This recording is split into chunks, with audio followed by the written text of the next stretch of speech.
Well, one of the offshoots of the Russia-Ukraine crisis, of course, is the two major superpowers, Russia and China, being pushed closer together, and they're already firming trade ties with energy. So what's their relationship today? Politically, relations between Russia and China are in a very, very good state. And of course, you can contrast that from the 1960s onwards, when both countries fought numerous border battles and there was a big falling out. But since the collapse of the Soviet Union, Russia under Boris Yeltsin and under President Putin have created a very good relationship with each other. Politically, there's a lot of trust now. Militarily, there is an organisation between themselves, the Shanghai Cooperation Treaty.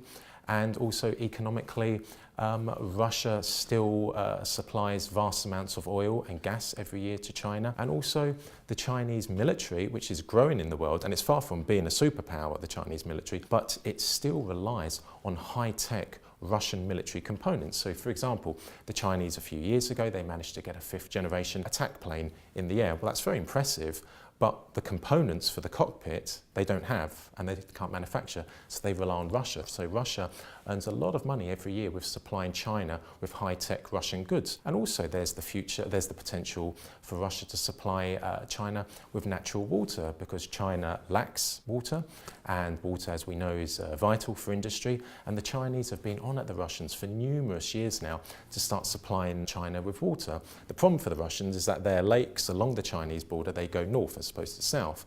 So the Russians, they're great engineers, and no doubt one day they will be able to turn those rivers southwards into China. And if they can do that, from a revenue point of view, Moscow will be onto a winner. And energy-wise, how are the two countries linked? China receives the bulk of its oil and gas from Russia and pays a great amount of money for that. And in 2014, we had that groundbreaking gas agreement between themselves, where over the next 30 years, Russia is going to supply China with natural gas, and the Chinese will pay $400 billion for that. So it's a huge amount of money there. So China heavily relies on Russia for its energy, and Russia at the moment relies to a great extent on China for revenue. So this relationship can't be good news for Europe. Europe is paying the price for going along with America's geostrategic strategy. That's what the crisis in Ukraine is about. It's been brought about because of the Americans. If you look at a modern-day map of Europe on the western borders of the Russian Federation, from the Baltic Sea to the Black Sea,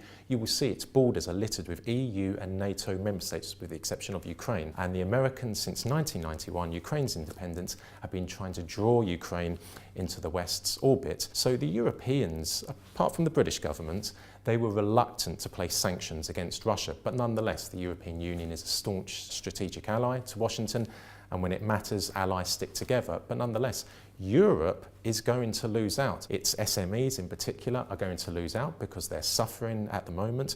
JCB in Britain has complained to Prime Minister David Cameron that its sales to Russia are going down because of the sanctions. That's hardly conducive to the British economy. So ultimately, Europe, from a business point of view, is going to suffer.